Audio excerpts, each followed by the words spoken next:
Hi, everyone. We've set up this Being an Engineer podcast as an industry knowledge repository, if you will. We hope it'll be a tool where engineers can learn about and connect with other companies, technologies, people, resources, and opportunities. So make some connections and enjoy the show. Right now, we're in I think it's a real tipping point in education for engineering, especially because we have all of these great tools that people are half using. And if we can kind of push some of these things and lean into what Gen Z really wants and the modalities that they like, I think we can really boost the amount of learning that goes on.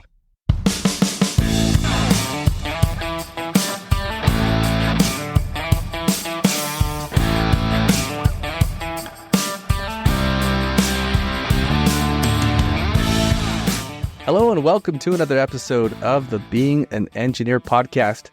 We're speaking today with Assistant Dean Michael de Gregorio, who holds bachelor's and master's degrees as well as a PhD in mechanical engineering. His background includes biomechanical research on the human hand, understanding injury modes due to IED explosions and automobile accidents, and currently serves as the Assistant Dean of Engineering at Grand Canyon University. Michael, thank you so much for being with us today. My pleasure. Thanks for having me. All right. So what made you decide to become an engineer? Man, so the origin story, I guess. This is going to date me a little bit, but when I was a kid, I really loved this TV show, MacGyver. Okay? Love MacGyver. Yeah, right. And I'm pretty sure that is the origin of why I wanted to be an engineer, right? So if anybody's listening and doesn't know, MacGyver is a guy who would get himself into these espionage situations and then get himself out by designing things with what he had at hand, right? That, and I was listening to one of your earlier shows, and I had a lot of resonance with the answer that I think that you gave about why you became an engineer, where you were sitting at your dinner table and your dad's like, hey, how about engineering? Pretty much the same thing. My guidance counselor in high school is like, hey, you're good at math and science. Why don't you try engineering? And I did, and I really enjoyed it. And so awesome. That's kind of how it went. Kindred spirit here. That's great. Yeah. I love that you brought up MacGyver. So for all of you listeners out there, if you don't know who MacGyver is, first of all, shame on you. And second of all, go out and find some old episodes of MacGyver. I think they're on Netflix, or maybe it's Hulu or something like that. I know I found them recently on one of those streaming apps. I'm pretty sure it's Netflix. I'm pretty sure. Phenomenal series. Yeah. Okay. Well, you're working in academia now, but you did spend some time in industry before moving to Grand Canyon University. One of the places that you worked was called BioRec, where you reconstructed automotive accidents and determined injury potential. Can you just walk us through that process? You know, what were some of the tools that you used, and how were your results used? Who are your customers? That kind of thing. So accident reconstruction and injury analysis is a very interesting field, right? Because you need to essentially figure out this puzzle in a reverse order, right? Like you have the outcome and you need to figure out how all the pieces made the puzzle, right? So it's interesting in that way. Without giving away too much of the special sauce of what BioRec does, because I'm sure that, you know, Joe Pellis would be really upset if all of his competitors got that, right? But what it really boils down to for accident reconstruction is, first, you need to do research on the vehicle, right? And so you go to some of these guidebooks and you piece through, okay, these are the pieces that the accident report said were broken. You have insurance estimates. And the reason that you're doing that is, in the case that you can't actually look at the vehicles that were in an accident, you need to be able to go out and find one that is comparable to what was in the accident. So you have some frame of reference for how this vehicle was deformed, right, in the accident. The next thing you do is, and this gets into the tools, it's really at its base just momentum, energy, and restitution calculations. So it's your university physics class, right? Or if you're a mechanical engineer, it's dynamics, right? And you have a collision that has occurred and you want to determine how much energy caused that amount of damage. And so, if you have a high restitution collision, something that's close to 1, right? What that means is that the two things hit each other and bounced away, right? With minimal damage. Now, it can't be 1 because there's sound energy and thermal energy that gets exchanged from that collision, but it's pretty high and they bounce apart, right? So those are things like low speed collisions, right? And higher speed collisions, you get restitutions that are close to 0, which essentially means that the thing never bounced back to its original shape. It just deformed. And the best example I can give you is if you watch a low speed or a high speed camera of somebody kicking a football or soccer ball, you'll see that the ball deforms, right? And then it springs back, right? And that springing back is the period of restitution. So you use those, you understand that from the accident scene pictures that you have, you know that there's a certain amount of deformation on the car, right? You then work your calculations backwards to figure out how much energy it took to deform it that way, because that informs how much speed you had, right? Because you bring it back to kinetic energy at the end of the day. And once you have all of that, then you start diving into pre-existing injury research, because there are a lot of research groups out there who focus specifically on determining what sorts of injuries are possible for what they call the delta V, or the change in velocity. It's kind of like the acceleration, except that we're not worried about it, how long the period of time that change in velocity happened over. You assume that the collision is fairly short in any case, right? And so you really quantify it with the change in the velocity. And so based on what your ranges of delta V are, you can make an assessment as to whether or not somebody could have hurt their neck or their arm or their legs in the way that they have. So once you have that information, you're kind of tying it back to some kind of biomechanical index that tells you, this sort of impact can result in this degree of injury, et cetera? Exactly, yes. Got it. Okay. And then in terms of customers, it's lawyers. Lawyers want you to do this work, right? Why? Because somebody's getting sued somewhere about something. And so it is a very litigious business because, it works within the legal system. That's super interesting. I don't think I've ever heard kind of the background of the process, of identifying injury potentials. I'm just going to ask what's the word I'm looking for? Can't think of the word. Anyway, did you like it? Was that fun for you? For me, not really. And I'll be honest, I think at that time in my life, my kids were 1 and 2. And we had just moved back here from North Carolina. And I don't think I was giving the work all the attention that I could have because of where I was personally at the time. It's interesting work. I still look back on it and I enjoyed it, but I do think that long term, I don't think it would have been for me, personally. Yeah. The legalism of it, and you don't get to choose, right, all the time. If you get to be on plaintiff or defendant side, you just kind of get handed a case and you're like, you got to go with it. So interesting. All right. Well, you're at Grand Canyon University now, and you've held a few different roles there, from program lead to chair to now assistant dean of engineering. What are your day-to-day activities like there? Okay. So as program lead or chair, that was still a faculty position, right? And so the day-to-day for that would be teach your classes, interact with students, have your office hours, but then on top of those responsibilities, make program decisions, help influence curriculum, and things like that. With assistant dean, it's much more of a daily operations role. And so I like to think of it as I am here to serve the faculty so that they can then serve the students. So I try to make sure that everybody has the things that they need so that they can do their job.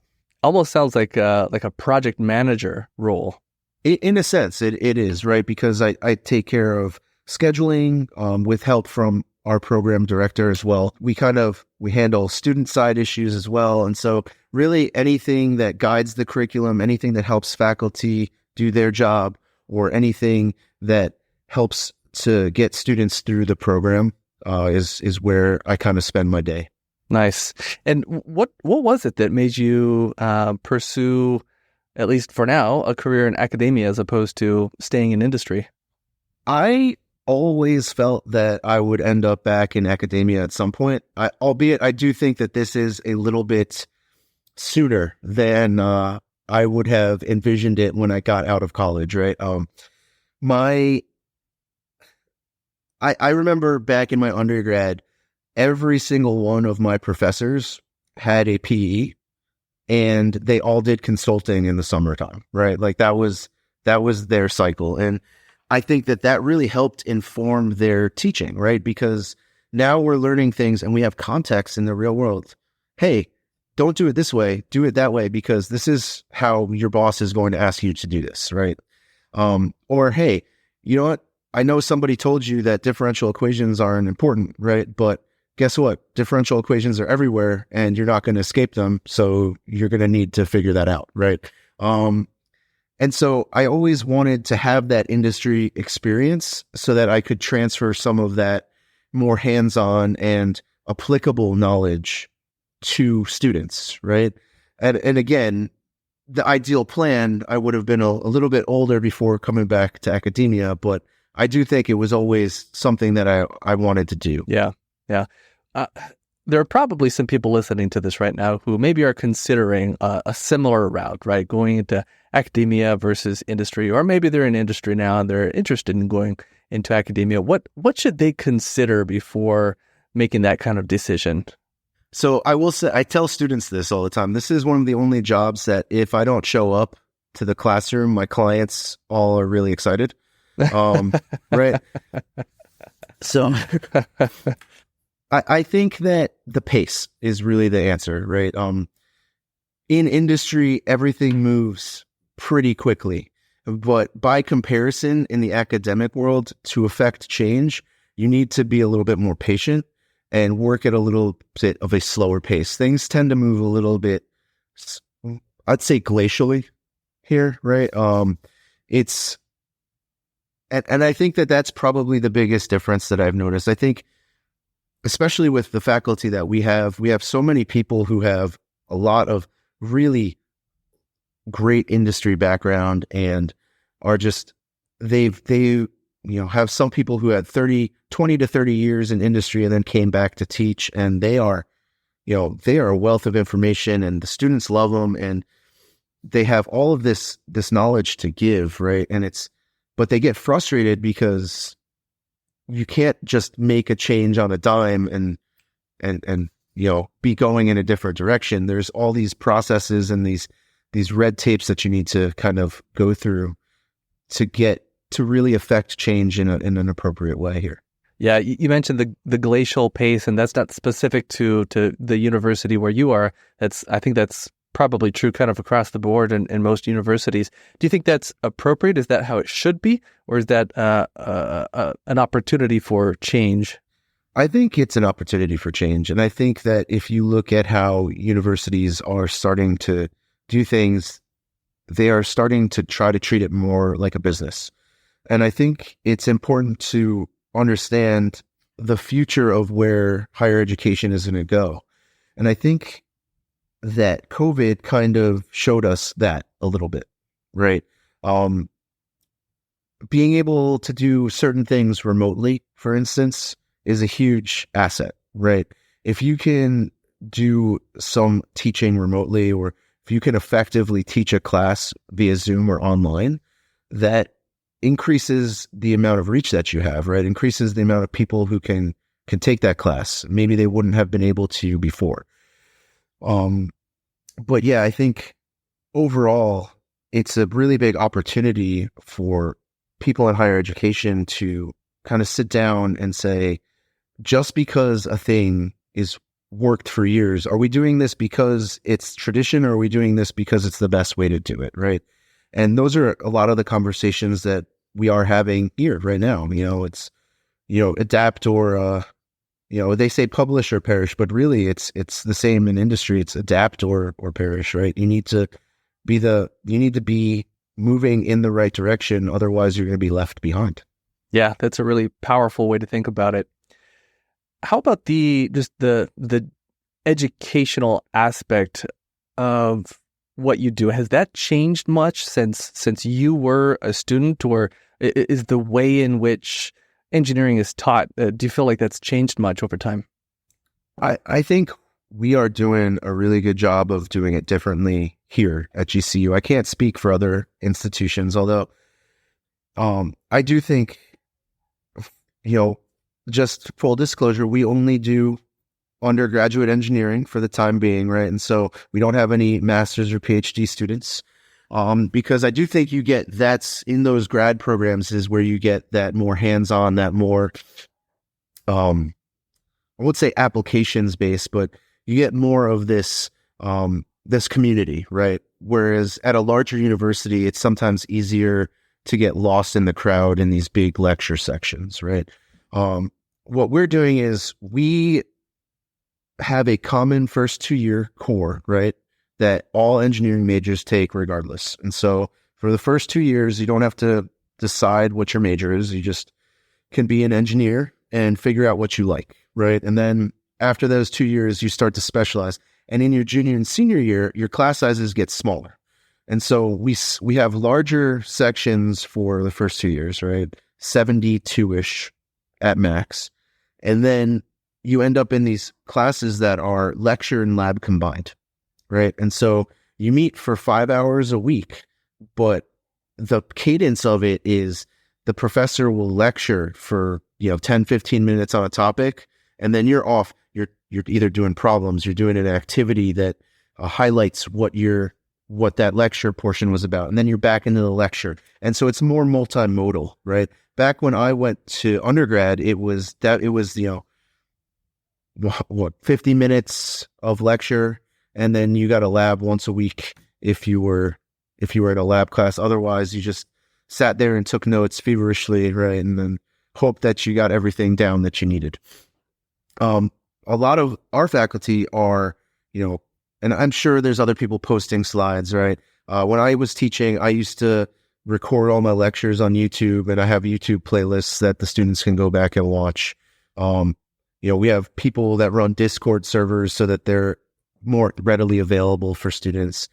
It's right now I think it's a real tipping point in education for engineering, especially because we have all of these great tools that people are half using, right? And if we can kind of push some of these things and lean into what Gen Z really wants and the modalities that they like, I think we can really boost the amount of learning that goes on. That's a cool way to think about it. We've got these technologies that are being half used, and what can we accomplish if they're fully used? Yeah, well, let's say that I'm in high school right now. I'm a sophomore, maybe a junior, something like that. And I'm thinking about the future, right? Which we already know is false, because kids in high school don't think about the future. At least I didn't when I was in high school. That's probably changed. I think kids are like way more advanced now than I was back then. But what should I be thinking about if I want to go to a university and major in engineering? What are some ways that I should be preparing myself? I think it's funny because I taught our freshman experience class one time, and I told them right off the bat, I don't know who your teacher was that told you never need algebra ever again, but that person was a liar, and they lied right to your face. And I'd say focus on the fundamentals. My biggest advice that I give anybody is, hard work always trumps talent when talent doesn't work hard, right? And so, if you look at anybody, if you are willing to put in the hours, then you can accomplish whatever it is that you need to accomplish. Engineering is a thing that anybody who has gone through it will tell you is not an easy major to pick, right? It's very time intensive.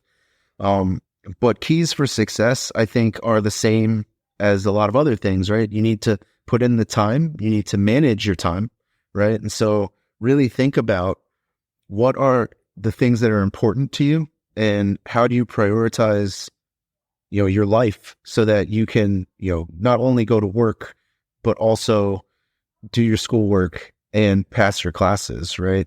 And have a social life, because I'm not going to tell you to, go and sit and not, because that's part of the college experience too, is making friends and, self-care and all those things that are really important. Yeah. Yeah.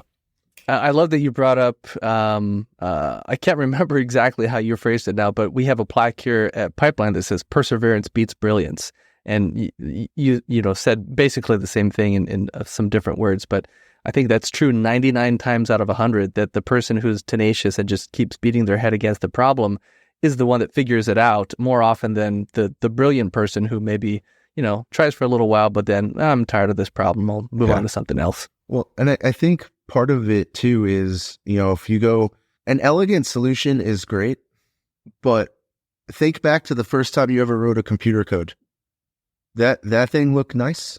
Oh, that's a scary thought. Not just because my coding was poor back then and good now. It's non-existent now, and it was horrible back then. So that's a scary thought for me. Right. Taking me down a dark hole here.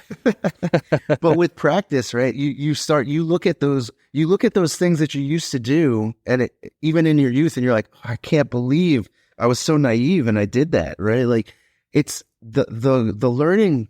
I think the other piece of advice I have, right, is that often learning is painful, right? Growth is painful. There's a reason why your teeth don't all just pop into your head immediately. It's because that has to hurt when they're breaking through your gums, right? Like, and there's a reason why it happens when you're a baby, because then you can't remember it. Right? The same holds with learning though, right? With growth, anytime you growth, you're going to feel a little bit uncomfortable when you're pushing your envelope, when you're pushing your mind, right? It's not about being in your comfort zone. It's about being out of your comfort zone and trying something. So really, don't expect to be 100% the first time you try anything, right? I use this example a lot is when I was working at Wake Forest, I used to sit down the hall from where the med students would hang out because my office was right there. And once a year, the first year med students would sit there in the fall semester, and a bunch of them would be crying, right? And I found out it's because it was the first exam that they took was that day. And many of them are such high achievers that they never got lower than an A. And they thought that their life was over because they got a B, right? And I am here to tell you that that is not the case. I've gotten plenty of Bs. I've gotten plenty of Cs. And we really are kindred spirits. So I'm vibing here. Yeah. you can like, again, if you want something bad enough, you can make it happen. Right. And you just have to be persistent and work hard. That's really the skills that you need. That's totally how it was for me in school and also in my career. Definitely in school, I was not your naturally gifted academic. It was hard for me, and I did not get all A's for sure. There were definitely some C's in there, but you just keep pushing, right? You just keep doing as the best you can, and you make it through. And honestly, that's maybe one of the greatest lessons I learned in school was not just the technical aspects, but how to keep pushing myself and just get through something really hard, right? Do hard things. Yeah, absolutely. All right. Well, let me take a short break here and share with the listeners that teampipeline.us is where you can learn more about how we help medical device and other product engineering or manufacturing teams develop turnkey equipment, custom fixtures, and automated machines to characterize, inspect, assemble, manufacture, and perform verification testing on your devices. Today, we're speaking with Assistant Dean Michael de Gregorio. And Michael, is there anything that you wish students applying to the College of Engineering would understand before they decide to go the path of engineering? Man, be curious, ask questions, right? I think there's a common trend among all engineers that whether you're electrical, mechanical, biomedical, whatever you happen to be, that you're legitimately interested in how something works, right? And whether you, so I guess would be the advice would be, right, stay curious, always ask those questions. I mean, understand that it's not meant to be easy, so don't get discouraged if you're not performing to where you want to be. But also understand that you can get there if you seek help. People are there to help you, right? And so use your resources, use your tutoring centers, use your professors, upperclassmen, whoever you need to, but seek help if you need it. Totally. And on that subject, what do you think are some of the most difficult challenges that engineering students are facing these days? Man, that's a good question. I would say that overall, I don't want to bring it back to a class, right? But I think a lot of students struggle with transport, right? Fluid mechanics and heat transfer. That seems to be an area where people tend to struggle. They don't see the point of it. Fair, but I think the spirit of the question is a little bit broader than that, right? And so I would say that one of the bigger challenges is right now is a lack of perseverance that I've noticed. Some people just tend to, well, I did it wrong and give up, right? There's also the opposite of that, which is the over tenacious. And that's not a bad thing, right? To be tenacious and to want to persevere, but it is a bad thing when you are so convinced that you are right that you do not want to hear that you were wrong. And I understand that, and I've been in those shoes before, but maybe where I'm getting at is maybe just some humility, right? That's wonderful. Music to my ears. Yeah, I have to share a quick story here. I mentioned a plaque that we have hanging on the wall, right? It says persistence beats brilliance. Well, we have how many? 9, I think. 9 of these plaques that are up there. I call them Pipeline's tenets, right? Just some principles that we should live by here at Pipeline. Another one of them, it talks about the absolute certainty principle. And this is an Aaron original here, the absolute certainty principle. This is when you are so convinced that you're right that it becomes to the exclusion of any other possibilities out there. And I'll share a quick example to try and illustrate this further, because I think it's a really, really important point. You mentioned humility, right? That's a critical aspect of this. So we have a pool in our backyard, and we were starting to get some algae in this pool. And I was pulling my hair out because I could not get the algae under control. I would put the shock in, the chlorine, and I just couldn't get it. And so I hired a company to come out and take care of this algae. And so they come out and they say, okay, we figured out the problem. You have too many phosphates in your pool. And they say, we'll just do this phosphate remover treatment and that'll fix it. And I said, okay, that's great. Are you sure that's the problem? Are there any other possibilities that could be causing this algae? And they said, no, we are absolutely certain that its phosphate levels are too high. And that's it. That's it. And we're done. Can't be anything else. I say, okay, fine, great. Let's go ahead and do this. So they do the phosphate remover treatment. Guess what? Several days later, the algae is still there, has not reduced at all. In fact, it probably even got a little bit worse. So I call them back and I say, hey, I know you were absolutely certain that the problem was phosphates, but we did this treatment and it has not helped at all. So what do we do now? And they kind of scratch their heads and they say, oh, well, we'll send out a senior technician to take a look. And so someone else came out, and turns out there was a different problem where It was like free chlorine's levels had risen to a point where they just the chlorine wasn't effective anymore, and they had to drain the entire pool. That ended up being the solution. But it illustrates the point that we, especially when we're experts in something, right? We become blind to other possibilities outside of what we are so convinced is the right answer. So anyway, the absolute certainty principle. Are you falling victim to it? There. I'll get off my soapbox now. Well, I have a colleague who she will look at students and say, "Oh, really? That's what you think in all of your years of experience?"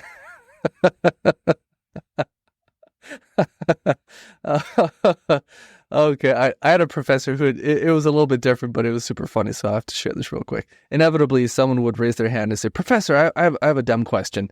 And the professor would say, he was waiting for this, right? Because it happened every semester. Inevitably, some student raises their hand. "I have a dumb question, professor." And then they go on to ask the question. Well, he'd interrupt them and say, No. There are no dumb questions, only dumb people. Now, what's your question? And the whole class would, I mean, he was good-natured about it. He wasn't really trying to pick on anyone, but it was a funny response. All right. Well, let's see. Let's keep going here. Beyond just the technical aspects of an education in engineering at university, what's one thing that if the students learn this lesson before graduation, this one thing, you'll feel like the university has done their job when it comes to educating these students?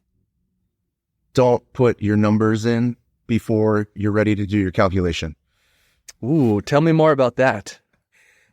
So I used to teach a dynamic systems class, which is just essentially it's mathematical modeling, right? So here's a system, give me the mathematical model for it, because the follow-on to that is control systems, right? And so you have this nice plant model, and now it's in the black box, and then you put your input and your output in, right? And okay, great. But if you put your numbers in at the beginning, and then I tell you, well, actually, no, your spring mass damper, it turns out that I can't get that spring that you need, and I can only get this spring, so you need to redo the whole calculation. Now you have to start all the way at the beginning, right? Because you put the numbers in first. But really, I would say understanding that there are typically multiple correct answers to things, right? And just think about a problem, you could come up with multiple solutions. And the thing that could make one more correct than another is maybe a factor that the user wants, like your customer asks you for something specifically, right? Or maybe it's some human factor that you didn't even consider in the beginning, and then you did some testing, right? Be comfortable with the fact that there's no one, I know that textbooks tell you there's one correct answer, but there's often more than one correct answer. And so being able, I guess, to solve open-ended problems that require you to think a little bit and make an engineering judgment about a quantity or a reaction to something. Those are two great answers. I really like how tactical that first one was, because that like gets into some nitty-gritty details about problem solving with equations anyway. And I was totally that guy, freshman year of college, putting in the numbers way too early. And I had a friend who was brilliant, and he would tutor me sometimes. And every time I did that, he'd slap my hands and say, "Stop it! Stop doing that! We're not ready for that step." I eventually did learn that lesson. All right. How do you think industry and universities are working well, and how can we improve the way that we work together? So I think it's a little bit different with how GCU interfaces with industry than a bigger school like an ASU. So ASU is a tier 1 research institution, right? And so they're pulling in a lot of grants. They have some industry partnerships to do some R&D stuff, right?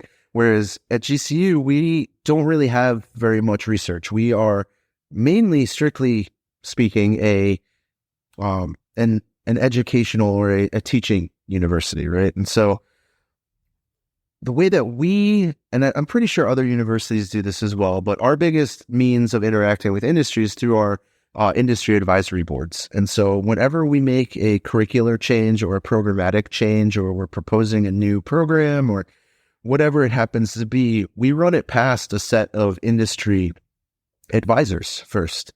And they're all local to the Phoenix area, right? And, we pick their brains and we meet with them twice a year. And I think that this has been a great partnership for us, because we have the ability to not only say, hey, are we giving our students what they need to be successful? Like, do you even want to hire our students right now? Like, what is going to get our students into your workplace? That's the real question, right? At the end of the day, anybody at a university level is really in workforce development, right? Regardless of what discipline you're teaching in or what college you're a part of. And what I need to know to be competitive is, what skills do you as an industry representative need my students to have on day one when they walk into that door? Because if they don't have them, we need to make sure they have them, right? That's the bottom line. And so those are the types of questions we ask. And I think that, if I might toot my own horn a little bit, I didn't build the program from the ground up, but I think that those who came before me did an excellent job of listening to that advice. And I think that our students do have a lot of skills that make their learning curve a little bit shallower when they come in. And so that's wonderful. Awesome. I like to say that doing is better than learning about doing. And it sounds like your team there has instituted a lot of doing, which is excellent. Well, what's one of your proudest moments as an educator? Man, well, I'll say for me, last year is 2022, I was nominated for an Engineering Unleashed fellowship, and I won it. And so I got $10,000 to do educational research. Essentially, this foundation, the Keene Foundation, it's really the Kern Family Foundation, but Keene is the engineering branch of it. They fund these workshops throughout the year. And I went to this one for something called Problem Solving Studio. And essentially what it is it's a pedagogy for teaching students that is really helpful when you teach in the style, or at least it fit well with my teaching style, which was that few minutes of lecture, now do a thing. But it's how do we bring more open-ended problems into the classroom? And so for that dynamic systems class I told you about earlier, what I did was I brought in a bunch of card shufflers, like really cheapo electronic card shufflers from Amazon, right? They came with really nice cards. Everybody was really impressed. They had like gold-plated cards. But I was like, okay, well, in the real world, no one's going to give you the circuit diagram for these motors, and no one's going to, give you a systems diagram. Here's a card shuffler. I need you guys to not only create the system diagram for this, but also write the, system of equations that governs this system.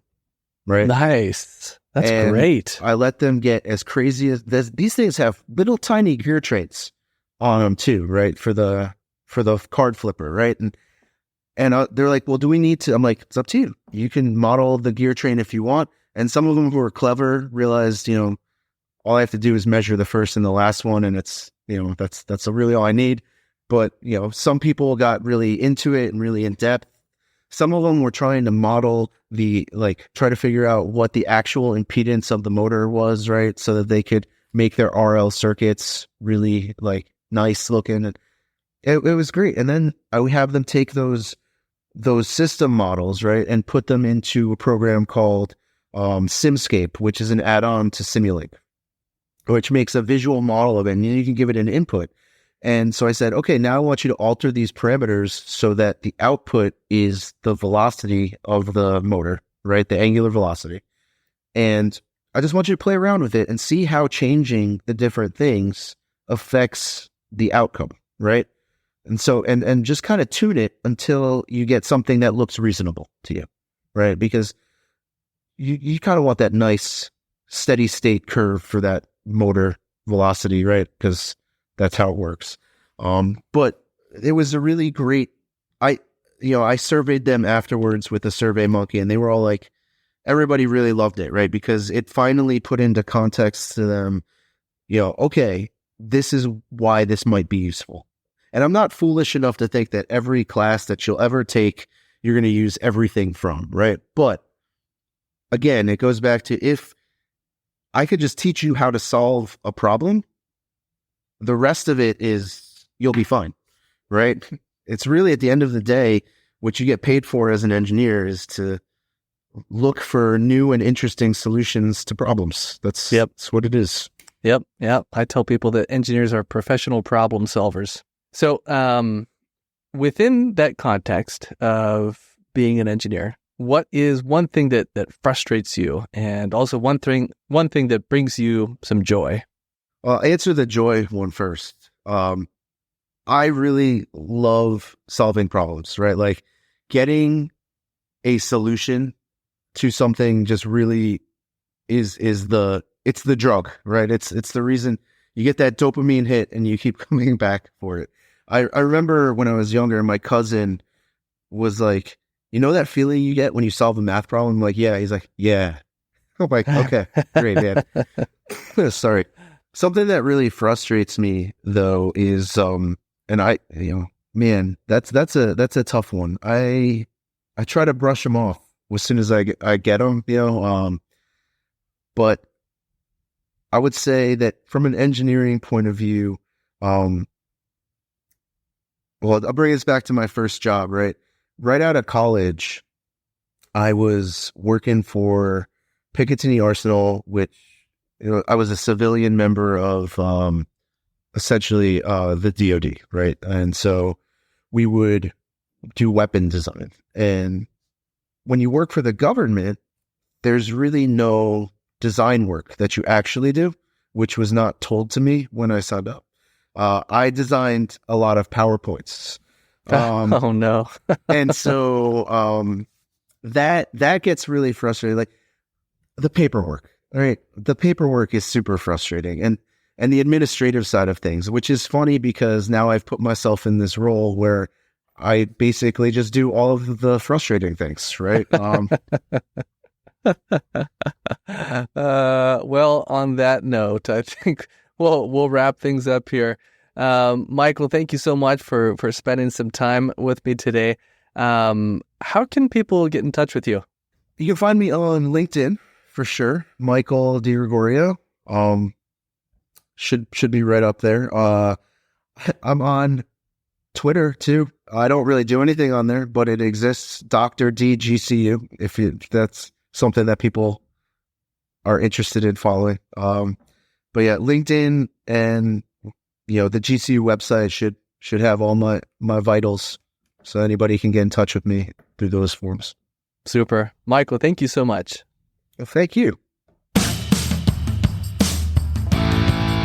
I'm Aaron Monker, founder of Pipeline Design and Engineering. If you liked what you heard today, please share the episode. To learn how your team can leverage our team's expertise developing turnkey equipment, custom fixtures, and automated machines, and with product design, visit us at teampipeline.us. Thanks for listening.